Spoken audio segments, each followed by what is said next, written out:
जी।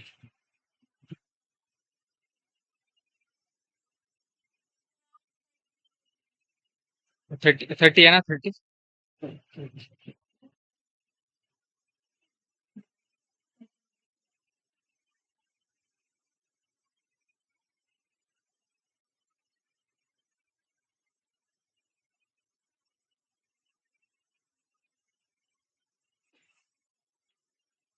Chapter का नाम है some basic concept in chemistry. ठीक है भाई।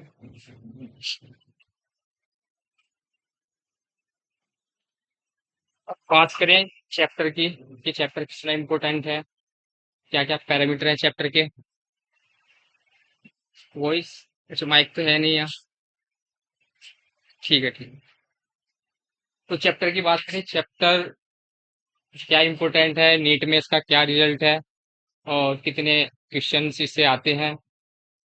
अगर बात करें लगभग 22 23 24 की, 24 तक, तो मैक्सिमम मैक्सिमम एक क्वेश्चन इससे आता है, एक क्वेश्चन इससे आता है। लेकिन अगर हम देखें 25 और 26 में, 25 में से दो क्वेश्चन आए हैं। और 25 का जो पेपर था वो लगभग 24 25 22 23 24 के कंपेरिजन में बहुत अच्छा पेपर था। और 26 का तो इससे भी अच्छा था। और 25 में भी इससे दो क्वेश्चन आए और 26 में भी दो क्वेश्चन आए। 26 में जो पहला एग्जाम हुआ था उसमें भी दो क्वेश्चन थे और रीनीट हुआ उसमें भी दो क्वेश्चन थे इससे। तो चैप्टर तो इम्पोर्टेंट है इस, क्योंकि जो बेसिक्स है, बेसिक्स से जो एग्जामिनर है वो बेसिक से बच्चों को उठाता है। जब भी वो अगर चैप्टर का लेवल थोड़ा पेपर का लेवल अगर बढ़ाता है। ठीक है। तो चैप्टर में इसमें हल्का सा बताया गया है कि स्टार्टिंग में इसने 9th और 10th का कुछ पार्ट लिया है। 9th का और 10th का कुछ पार्ट लिया है चैप्टर में। जैसे इसमें मैटर्स के बारे में बताया गया है स्टार्टिंग में, और सिग्निफिकेंट फिगर के बारे में बताया गया है, और फिर फाइनली रन किया है किसकी तरफ, मोल की। ठीक है। तो स्टार्टिंग से बेसिक बेसिक बता देता हूँ। क्योंकि 9th 10th में जो पढ़ाया मैटर, मैटर और नॉन मैटर। मैटर, जो भी ऑब्जेक्ट स्पेस ऑक्यूपाई करता है वो क्या कहलाता है, मैटर। ठीक है। और जो स्पेस ऑक्यूपाई नहीं करता वो क्या कहलाता है, नॉन मैटर। मैटर में कौन रहते हैं, सभी पेन पेपर कॉपी पेन सब, जो भी बस जो भी ऑब्जेक्ट क्या करता है, स्पेस ऑक्यूपाई करता है, स्थान घेरता है। ठीक है। तो तुम इधर आ जाओ, ये लास्ट है।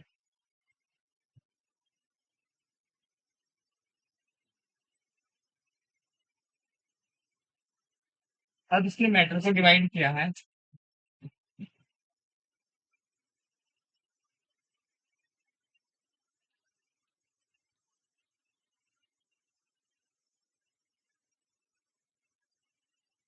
प्योर मैटर एंड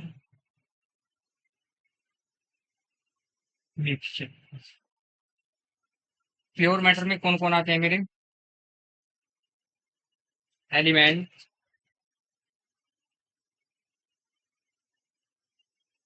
और कंपाउंड। ठीक है। और मिक्सचर में कौन आता है मेरा, मिक्सचर भी दो तरह का होता है, कौन कौन सा,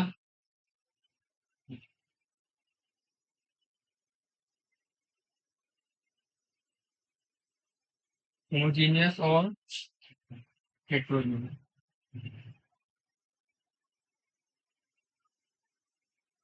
होमोजीनियस और हेट्रोजीनियस।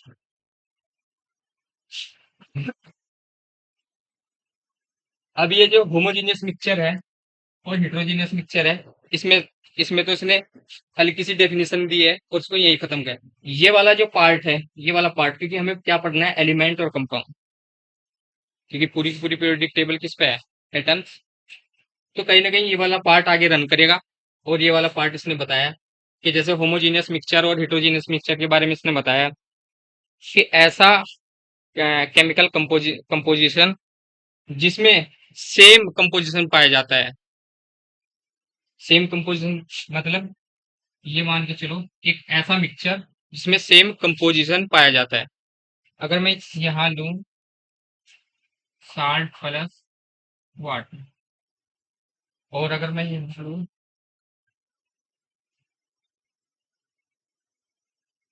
वाटर प्लस सैंड, रेत, तो होमो का मतलब क्या होता है? सेम। और हिट्रो का मतलब क्या होता है? डिफरेंट। अब ये होमो और हिट्रो, ये आपको केमिस्ट्री में भी दिखाई देंगे, आपको बायो में भी दिखाई देंगे, और आपको फिजिक्स में भी दिखाई देंगे। कुछ वर्ड ऐसे मिलेंगे आपको, जैसे पोलैरिटी, पोलराइजेशन, ये आपको केमिस्ट्री में दिखाई देंगे, फिजिक्स में भी और बायो में भी। जैसे बायो में हम पढ़ते हैं क्या नाम, होमो और हिट्रो, होमोलोगस ऑर्गन, हिट्रोलोगस ऑर्गन, ठीक है। वहां पर क्या नाम, चैप्टर जो भी होगा, होमोलोगस ऑर्गन, हिट्रोलोगस। और फिजिक्स में पढ़ते हैं हम होमोजीनियस मीडियम और हिट्रोजीनियस मीडियम। तो कहीं ना कहीं अगर आप किसी एक भी टॉपिक से शब्द को पकड़े, तो तीनों में क्या रखना है, आराम से तीनों में हेल्प मिल जाएगी। तो यहाँ पर क्या है, मिक्सचर्स की बात हो रही है। तो होमोजीनियस मिक्सचर में क्या है कि एक ऐसा मिक्सचर जिसमें जो भी एक मिक्सचर डाला है उसका कंपोजिशन क्या हो, सेम। होमो मीन्स सेम। तो अगर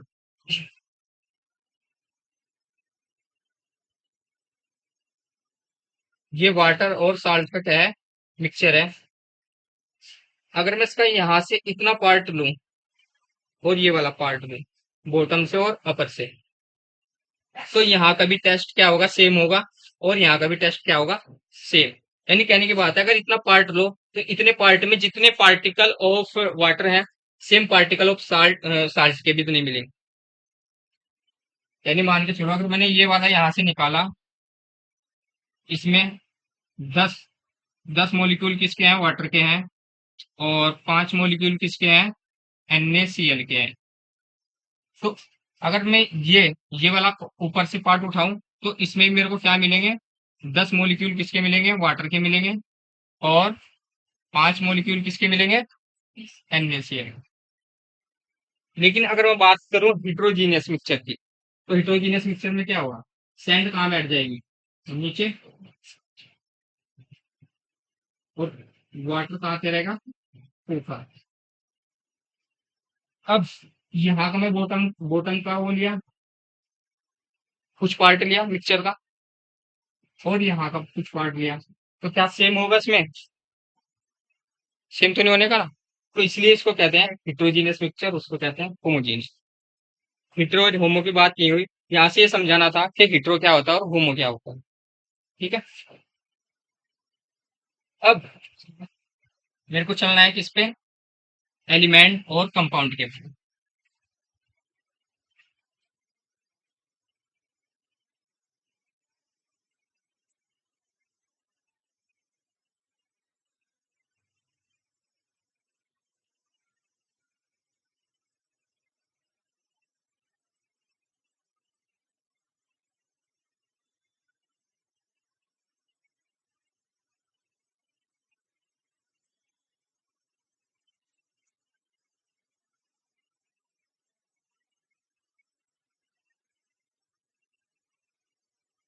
कंपाउंड क्या होते हैं, जिनमें मोर देन 2 एटम्स या एलिमेंट आपस में फिक्स होते हैं, फिक्स रेशो में, फिक्स मतलब फिक्स रेशो में होते हैं।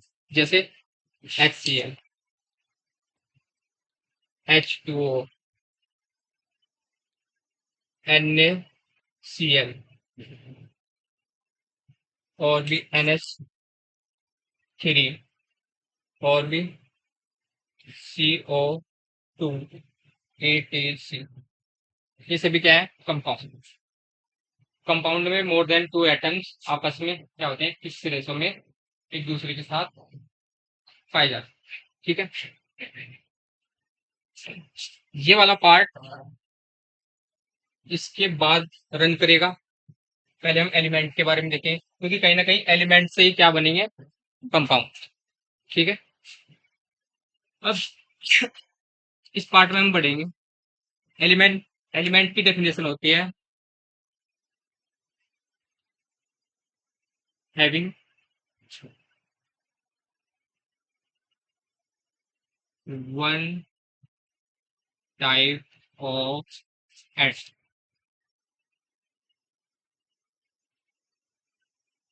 एलिमेंट किसको कहते हैं? जिसके पास एक ही प्रकार के एटम्स पाए जाते हैं उसको हम क्या कहते हैं? एलिमेंट, यानी तत्व। हिंदी में क्या कहते हैं इसको? तत्व। इंग्लिश में और हिंदी में कोई दिक्कत तो नहीं? क्या कोई प्रॉब्लम है? हिंदी में बताओ जाऊं और इंग्लिश में भी सही रहेगा? लेकिन हाँ, इतना है, मैं तो बता दूंगा, कोई दिक्कत नहीं है हिंदी इंग्लिश में, लेकिन आपको भी ऐसे ही याद करना है इंग्लिश में भी और हिंदी में भी। अगर आप हिंदी से इंग्लिश में आओगे तो कहीं ना कहीं फर्क कहाँ आएगा? जो फर्क आएगा, जो मैंने भी क्या नाम नीट का कोविड में प्रिपरेशन किया है। कोविड के टाइम कुछ चीजें ऐसी हो गई थी इम्बैलेंस, तो फिर मैंने एमएससी किया, उसके बाद टीचिंग में आ गया। एक साल कोटा, एलन कोटा में मैंने की है ऑफलाइन। तो हिंदी में और इंग्लिश वाले बच्चे में क्या डिफरेंस होता है? क्या पढ़ने का डिफरेंस होता है? नहीं। जो बच्चों यहाँ पर प्रॉब्लम लिखे हो तो बच्चा हिंदी वाला भी कर देगा, इंग्लिश वाला भी कर देगा। डिफरेंस है हिंदी में और इंग्लिश वाले बच्चे में स्पीड का।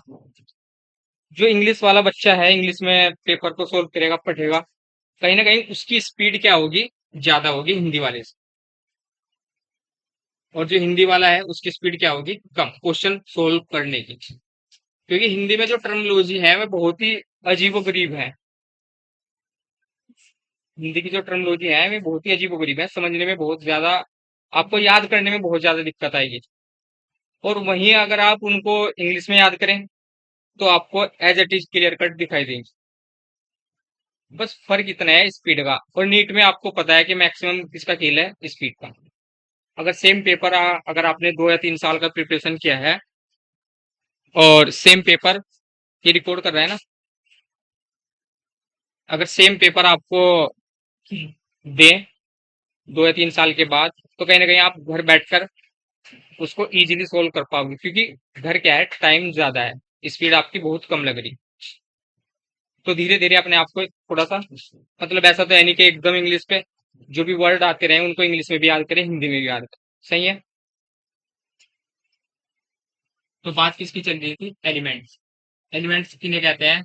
जिनके पास एक ही प्रकार के क्या होते हैं? एटम्स, उनको हम क्या कहते हैं? एलिमेंट्स।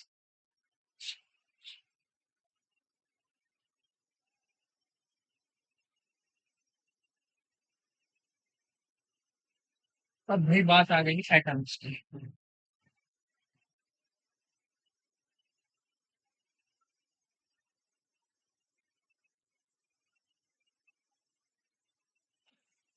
एटम्स क्या होते हैं?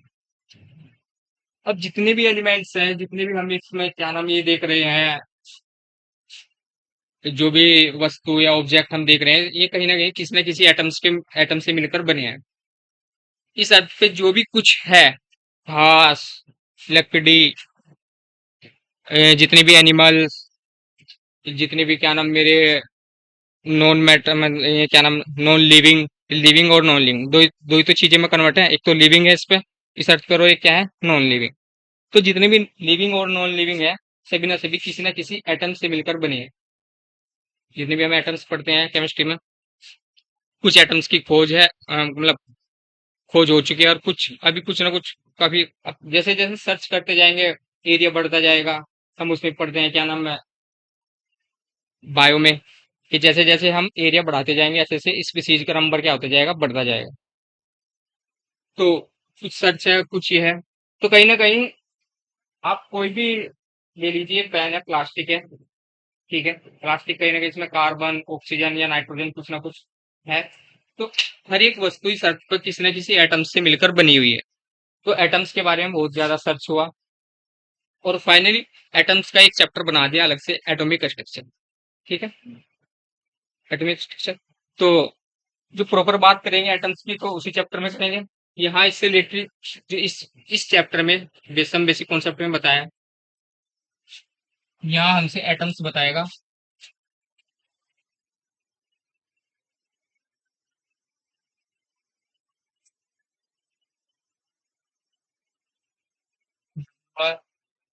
Of electron,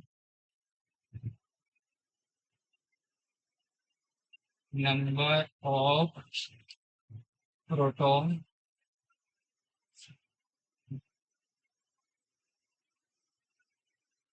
number of neutron. ठीक है, तो इलेक्ट्रॉन का मास, प्रोटॉन का मास, ठीक है, यहाँ से हम रिलेट करेंगे। तो इलेक्ट्रॉन हमें क्या बताता है? इलेक्ट्रॉन हमें इंफॉर्मेशन देता है किसके बारे में? चार्ज के बारे में, कि एटम पर चार्ज होगा या नहीं होगा। ये कौन बताता है हमें? इलेक्ट्रॉन। अगर एटम्स के पास एक्स्ट्रा इलेक्ट्रॉन है, एक्स्ट्रा का मतलब, क्योंकि कहीं ना कहीं प्रोटॉन क्या है? प्लस है। प्रोटॉन इलेक्ट्रॉन को क्या करेगा? बैलेंस। जैसे ये कार्बन, इस कार्बन के पास 6 क्या है? इलेक्ट्रॉन है, और 6 ही क्या है? प्रोटॉन है।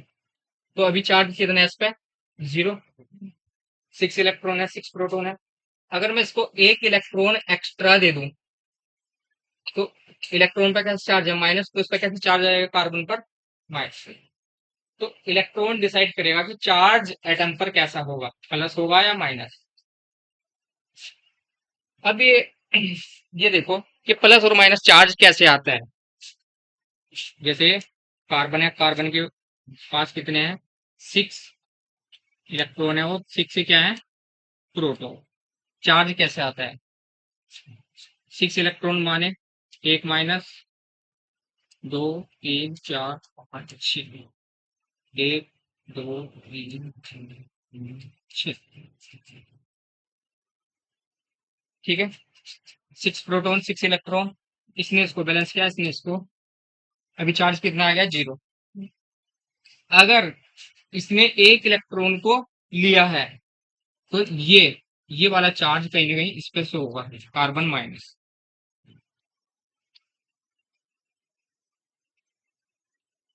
और अगर इसने एक इलेक्ट्रॉन दिया है, किसी को भी दिया है, जैसे CO2, CO2, CO2 में कार्बन अपने इलेक्ट्रॉन अपने ट्रांसफर करेगा, जो भी करेगा।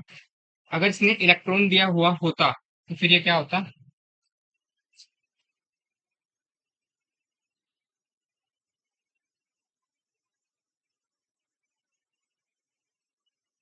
देखना, ये इसको,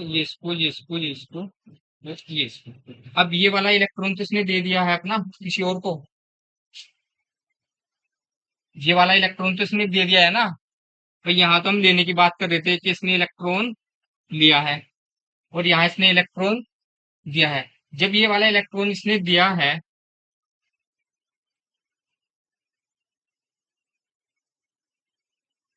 अब ये तो बैलेंस हो गया। अब ये प्लस चार्ज बचा ना, तो अब इस पे चार्ज कैसा आ गया? Plus, positive. तो इलेक्ट्रॉन लेने से और इलेक्ट्रॉन देने से चार्ज कैसे कैसे डिसाइड होते थे, हम पता लग गया। ठीक है।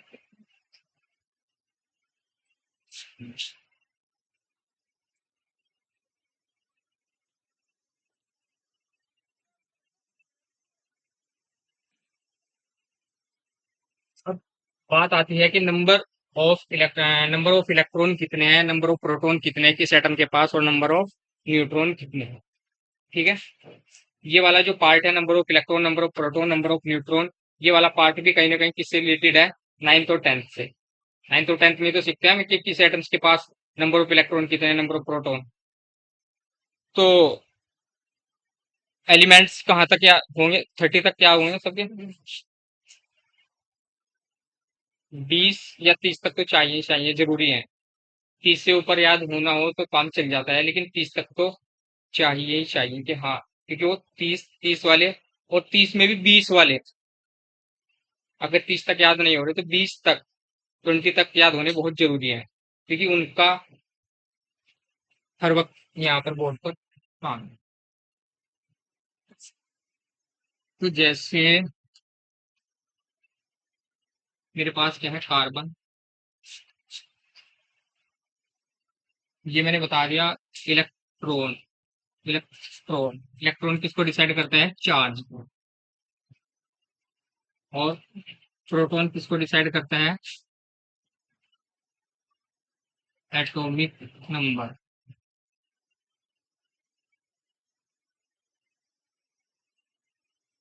जिस भी एलिमेंट का या एटम्स का, जिस भी एटम्स का जो एटॉमिक नंबर होगा, नंबर ऑफ प्रोटॉन भी उसके पास क्या होंगे? उतने ही होंगे। प्रोटॉन हमें बताता है कि उसका एटॉमिक नंबर इतना है। अगर आप मेरे को ये दे दो कि सर ये लो इसका, इसमें ये कोई एलिमेंट एटम्स है जिसमें प्रोटॉन नंबर कितना है? 12। तो उसका एटॉमिक नंबर भी क्या है? 12। ठीक है। न्यूट्रॉन हमें क्या बताता है? आइसोटॉप्स के बारे में, या एटॉमिक मास। इलेक्ट्रॉन हमें क्या बताता है? चार्ज। चार्ज से चार्ज कितना होगा? प्रोटॉन एटॉमिक नंबर के बारे में बताता है कि इसका एटॉमिक नंबर क्या है। अब बता दो कि सर इसके पास 12 प्रोटॉन है, तो मैं बता दूंगा बिना देखे कि हाँ इसका एटॉमिक नंबर कितना है? 12। न्यूट्रॉन हमें क्या बताता है कि आइसोटोप्स क्या है, इसके कितने आइसोटोप्स हैं, और एटॉमिक मास के बारे में। जैसे सेम ये कार्बन, इस कार्बन पर कितना होगा? 6। कार्बन ले लो या कुछ ले लो, आप कहोगे कार्बन कार्बन ही ले लेंगे।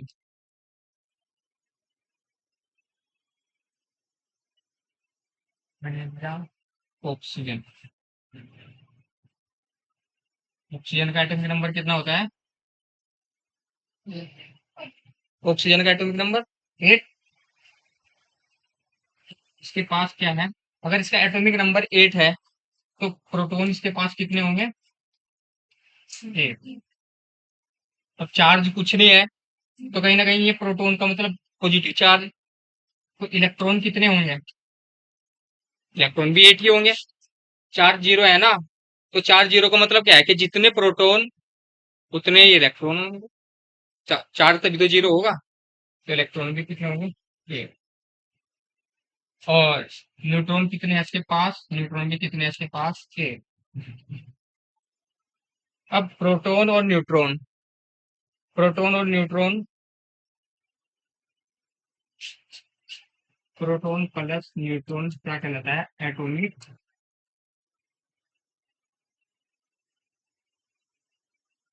मास। प्रोटॉन और न्यूट्रॉन क्या कहलाता है? Atomic mass. ठीक है। अब प्रोटॉन और न्यूट्रॉन बताते हैं एटॉमिक मास। तो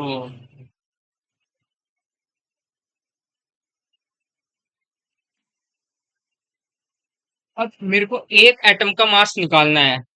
कहीं ना कहीं मुझे अच्छे इस चैप्टर में मेरे को डील करनी है, हम पढ़ेंगे मोल। तो वो क्या करेगा आपको कि ये जो चौक है कि भाई ये कोई कंपाउंड है, या मेरे पास कोई भी किसी तरह का मॉलिक्यूल है, ये मॉलिक्यूल लो, मेरे को बताइए, मेरे को बताओ इसमें नंबर कितने हैं, नंबर ऑफ पार्टिकल कितने हैं, नंबर ऑफ एटम्स कितने हैं। ये चौक दे देगा। अब इस चौक से इसका वेट, यानी वेट देगा। उस वेट से हमें कहीं ना कहीं उसके मोल निकालने हैं, उसके मोल निकालने से हमें उसका नंबर पता लग जाए। कैसे पता लगेगा कि हम देखेंगे। अच्छा सिंपली सिंपली अगर मेरे को किसी में क्या नाम नंबर देखना है, मान के चलो एक बॉक्स है, उसमें 10 पेंसिल है। ठीक है। एक बॉक्स में 10 पेंसिल है, एक बॉक्स में 10 पेंसिल है, और ऐसे ऐसे बॉक्स मेरे पास कितने हैं? एक बॉक्स है इसमें 10 पेंसिल है, ऐसे ऐसे बॉक्स मेरे पास कितने हैं? 15 है। ठीक है। अब यानी 15 कितने हैं बॉक्स है मेरे पास? 15 बॉक्स है। अब इन 15 बॉक्स में मेरे को देखनी है कि कितनी पेंसिल है। 15 बॉक्स में देखनी है कितनी पेंसिल है। अब ये तो मैंने पहले ही बता दिया, 10। एक बॉक्स में 10। तो मुझे ये पता होना चाहिए कि एक बॉक्स में कितनी पेंसिल है। मुझे ये पता होना चाहिए। 15 बॉक्स है, 15 बॉक्स में पूछा कि कितनी पेंसिल है। तो इससे पहले मुझे क्या पता होना चाहिए कि एक बॉक्स में कितनी पेंसिल है। अगर मेरे को ये पता लग जाए कि एक बॉक्स में इतनी पेंसिल है, फिर मैं क्या कर दूंगा? उसका मल्टीप्लाई उतने से कर दूंगा। 15 बॉक्स दिए आपको, उसमें पूछा कि कितनी पेंसिल है। तो कहीं ना कहीं आपको पहले एक बॉक्स का पता होना चाहिए, ठीक है, कि एक बॉक्स में इतनी, क्योंकि यहाँ पर क्या है, यहाँ पर नंबर बहुत छोटा है। एटम्स के केस में नंबर बहुत ज्यादा बढ़ जाएगा, तो वहां पर हम काउंटिंग नहीं कर सकते। यहाँ तो आप बॉक्स काट लो, काउंटिंग कर लो। लेकिन अगर मैं आपको बॉक्स दे दूं कि लगभग इस अर्थ पे लगभग बॉक्स ही बॉक्स पड़े हैं, तो एक बॉक्स में बता तो टोटल कितनी पेंसिल है, कितने बॉक्स हैं इस अर्थ पे, तो आप काउंटिंग करना मुश्किल हो जाएगी। तो कहीं ना कहीं आपको एक बॉक्स का नंबर मिल जाए, फिर उस एक बॉक्स को उतने नंबर से क्या कर दोगे, मल्टीप्लाई, तो उसका नंबर आ जाएगा। तो यहाँ भी जो एटम्स है, एटम्स का साइज क्या है, बहुत ही छोटा है। इसको काउंट करना क्या है, इम्पॉसिबल है। काउंट जैसे 1 2 3 आराम आराम से। तो इससे इसको इसके नंबर को कहीं ना कहीं मैं किस में कन्वर्ट करूंगा, मास में। जैसे ही मैं मास में कन्वर्ट कर दूंगा, तो मेरे को इसका नंबर पता लग जाएगा, ठीक है।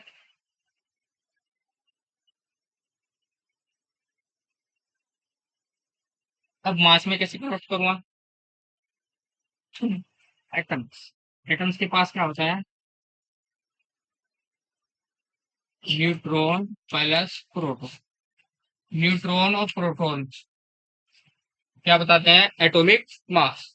और न्यूट्रॉन और प्रोटॉन का एक और मतलब होता है न्यूक्लियो, न्यूक्लियो, ठीक है। मान के चलो इसके पास कितने न्यूट्रॉन कितने हैं, 6, और प्रोटॉन कितने हैं, 6। तो टोटल कितने न्यूक्लियन हो गए, 12 न्यूक्लियन। और एक न्यूक्लियन का मास होता है 1,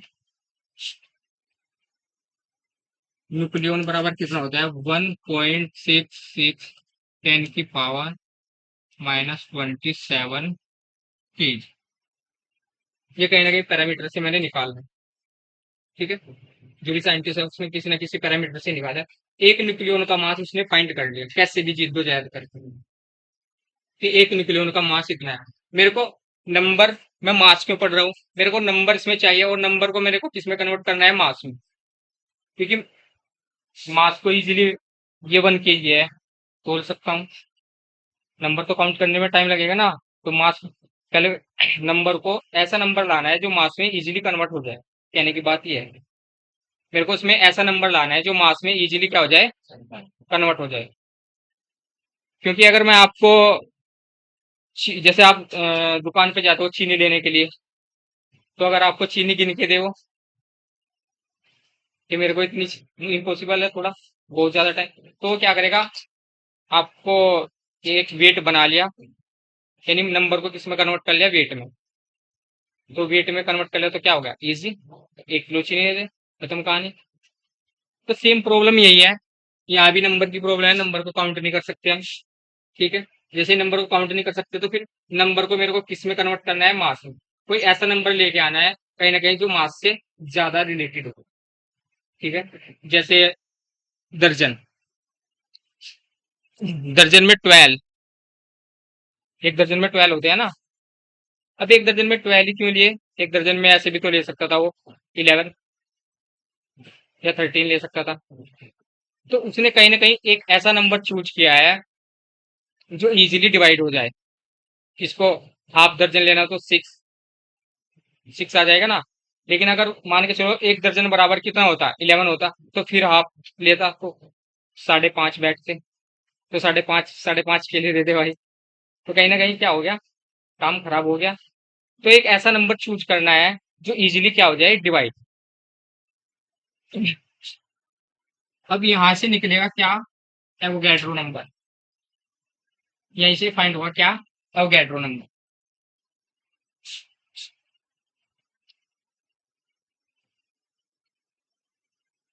1 न्यूक्लियन का मास कितना होता है, 1.66 इंटू 10 की पावर -27 केजी। इसको ग्राम में कन्वर्ट करें, क्योंकि हमें ग्राम में पढ़ना है मैक्सिमम, तो 1.66 इंटू 10 की पावर -24 ग्राम। केजी में 1,000 ग्राम होते हैं ना, तो 10 की पावर 3 आ जाएगी, 10 की पावर 3 प्लस में है, और -3 जाके कितना बचेगा, -24। अब इस न्यूक्लियन को मैं क्या कहता हूँ, 1 यू, पढ़ा होगा आपने, 1 यू, AMU। तो 1u यही होता है वो, 1u बराबर, u का मतलब होता है यूनिफाइड मास, और एमयू भी सेम, या तो इसको यू बोल दो या 1 AMU दो, 1 AMU बराबर भी होगा। ये ओल्ड था, सबसे पहले एएमयू लेते थे, फिर एएमयू को कन्वर्ट किसमें किया, यू में, इसको एडप्ट कर दिया कि हाँ एएमयू की जगह हम खाली यू ही लेंगे, बस यूनिफाइड मास। अब एक एटम का मास निकालना है मुझे, एक एटम का, एक एटम का मास निकालना है। एक एटम का मास कैसे निकलेगा,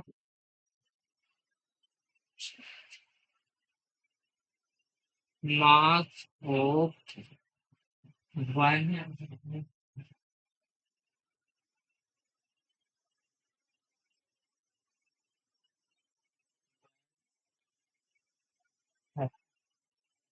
मास ऑफ वन एटम, मैंने यहां पर लिया कार्बन, कार्बन ले लो। अब मेरे को एक एटम का मास निकालना है, सिर्फ एक कार्बन का, एक कार्बन का मास। कार्बन के पास, एक कार्बन का मास निकालने के लिए मुझे पता होना चाहिए कार्बन के पास कितने न्यूक्लियन है, कार्बन के पास कितने न्यूक्लियन है। और न्यूक्लियन कैसे पता करते हैं, नंबर ऑफ प्रोटॉन और नंबर ऑफ इलेक्ट्रॉन, नहीं न्यूट्रॉन, नंबर ऑफ प्रोटॉन और नंबर ऑफ न्यूट्रॉन। मेरे को number of proton, proton plus neutron इसके बराबर होता है न्यूक्लियन। ठीक है भाई, तो कार्बन के पास कितने न्यूक्लियन होंगे, 12। अगर आपसे कोई पूछे कि एक कार्बन का मास कितना होता है, वेट, तो आप कितना कहोगे, 12 न्यूक्लियन, या 12u, mass of one atom of carbon. ठीक है भाई, यानी एक कार्बन के पास 12 न्यूक्लियन है ना, तो एक 12 न्यूक्लियन है तो इसका मास कितना होगा, 12u। इसको और एक न्यूक्लियन बराबर कितना होता है, 12 गुना 1.66 इंटू 10⁻⁻24 ग्राम। ये एक कार्बन का मास हो गया, माइनस में इतने ग्राम एक कार्बन का। ठीक है, हमने पहले न्यूक्लियन का मास निकाला, न्यूक्लियन से, क्योंकि एक कार्बन के पास न्यूक्लियन का नंबर, हर एटम के पास न्यूक्लियन का नंबर क्या करता है, वेरी। हाइड्रोजन के पास एक न्यूक्लियन है, हीलियम के पास 4 न्यूक्लियन है, बेरिलियम के पास 8 न्यूक्लियन है। ठीक है, बढ़ते जाएगा। तो किसका आ गया, mass of, mass of one atom of carbon. ठीक है, नोट कर लिया। अब यहीं से क्या निकलेगा, मोल। ठीक है,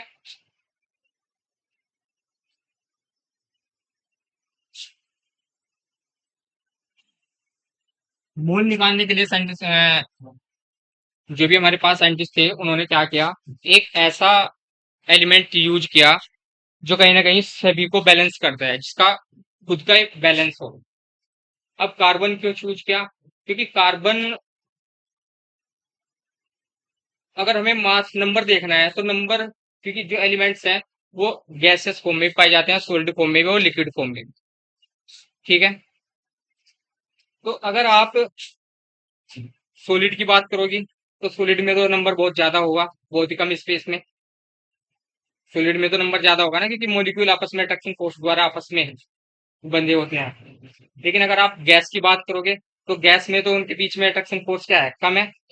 तो अट्रैक्शन फोर्स क्या है, तो कहीं ना कहीं नंबर क्या हो जाएगा, बहुत ही कम नंबर, बहुत ज्यादा स्पेस घेरेगा।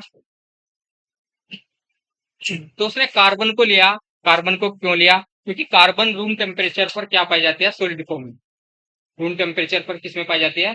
सॉलिड फॉर्म में। जैसे कार्बन, कोयला, कार्बन के बहुत सारे आइसोटोप्स हैं। और कार्बन कौन सा लिया? कार्बन का एक आइसोटोप लिया, कार्बन 12। कार्बन 12 को लिया क्योंकि इस अर्थ पर कार्बन 12 98 या 99% पाया जाता है। आइसोटोप, आइसोटोप मैं बताता हूँ तुमसे। आइसोटोप कार्बन के 3-4 भाई और हैं। आइसोटोप्स का मतलब है उसके 3 या 2-3 भाई और हैं। कार्बन 12 है, कार्बन 12 है, कार्बन 13 है, कार्बन 14। ठीक है, क्या है? कार्बन के आइसोटोप्स हैं, जो मैं इनको लिख देता हूँ वहां पर।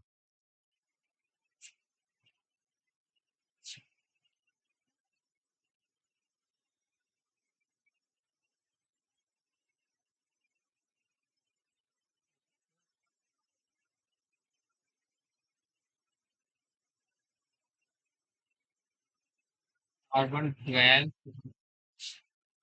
Carbon 13, carbon 14। ठीक है भाई, मेरे को क्या करना है यहाँ से? मेरे को शिफ्ट होना किस पे? अवगैड्रो नंबर पे। मैंने क्या किया? एक न्यूक्लियन का मास निकाला, एक न्यूक्लियन से 1 कार्बन का मास निकाला, एक कार्बन से कहीं ना कहीं मेरे को जाना है किस पे? Avogadro number. एवोगैड्रो नंबर कैसे फाइंड हो? ठीक है, अब इसने क्या किया कि 12 ग्राम कार्बन लिया। कितना लिया? 12 ग्राम। क्योंकि कार्बन का एटॉमिक मास कितना होता है? 12 ग्राम। ठीक है, 12 तो उसने 12 ग्राम क्या लिया? कार्बन लिया। और 12 ग्राम कार्बन को एक कार्बन के एटम से डिवाइड कर दिया। ये सेम वही बात हुई कि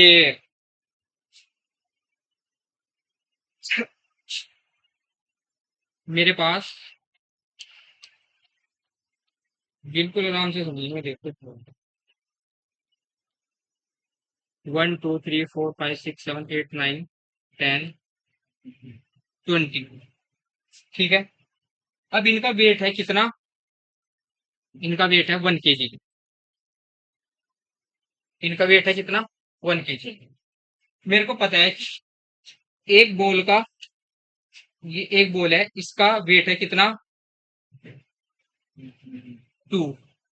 मेरे को इसने बता दिया, नहीं एक बॉक्स है, ये बॉक्स है, इस बॉक्स में ऐसी बॉल पड़ी है, और इस पूरे बॉक्स का वेट है कितना? 1 kg। ये मीटर।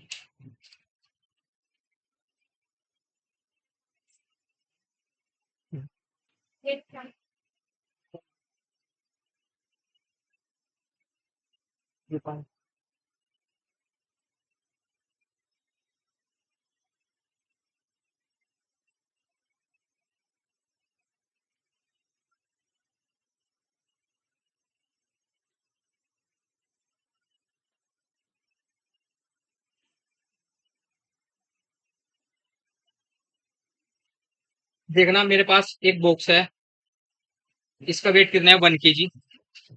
और एक बॉल का, जिसमें एक बॉल पड़े है या कंचा पड़ा है, कंचा होता है ना, उसका वेट कितना है? 200 ग्राम।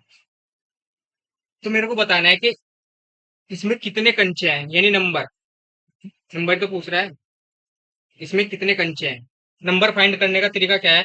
किसने जो वेट दिया, वेट से नंबर कैसे फाइंड होता है? तो आप मेरे को टोटल वेट दे दो और किसी एक का वेट दे दो, तो उसके नंबर आ जाएंगे। सही है ना? भाई मेरे को टोटल वेट दे दिया 1 kg है, और एक का वेट बता दिया कि इसमें एक का वेट कितना है? 200 ग्राम है। आप बताओ उसमें कितने कंचे हैं? तो मैं क्या करूंगा? 1 kg को डिवाइड कर दूंगा किससे? 200 ग्राम से। यूनिट क्या होनी चाहिए? सेम जब डिवाइड करते हैं। तो कितना? 1000 ग्राम, 200 ग्राम, इससे कटा कितना आ गया? 5। अब ये क्या 5 क्या आया? नंबर आया कि इतने, क्या है मेरे पास इस बॉक्स के अंदर? इतने नंबर है 5। यानी वेट, यहाँ वेट वेट तो यूज करा, यहाँ भी क्या यूज हो रहा? वेट। मेरे को टोटल वेट दे दे कितना, 12 ग्राम। और किसी एक एक कार्बन का एटम बता, एक कार्बन का वेट बता दो मेरे को, यानी वन एटम का क्या बता दो, वेट या मास। तो मेरे को क्या पता लग जाएगा, नंबर। यहाँ से समझ में आएगा कुछ, ये समझ में नहीं आया यहाँ से। यहाँ से मुझे क्या फाइंड करा, नंबर फाइंड किया ना।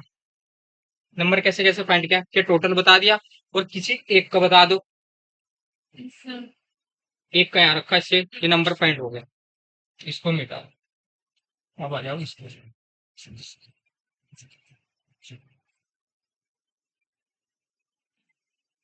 अब टोटल कितना है, 12 ग्राम है। कार्बन का वेट कितना है, 12 ग्राम लिया। और किसी एक कार्बन का वेट बता दो मेरे को, एक कार्बन का मास। तो मेरे को नंबर पता लग जाएंगे कि 12 ग्राम में कितने नंबर होते हैं। ठीक है, एक कार्बन का, तो एक कार्बन के पास कितना था, 12 न्यूक्लियन थे। एक कार्बन के पास कितने थे, 12 न्यूक्लियन थे ना। और एक न्यूक्लियन का मास कितना था,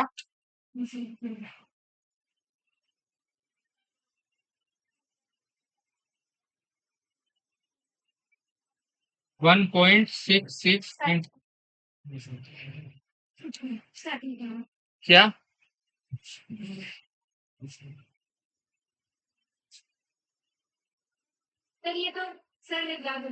अच्छा अच्छा, ठीक है भाई। तो टोटल वेट ले लिया कितना, 12 ग्राम। इस 12 ग्राम में मेरे को देखना है कि कार्बन के कितने नंबर आते हैं।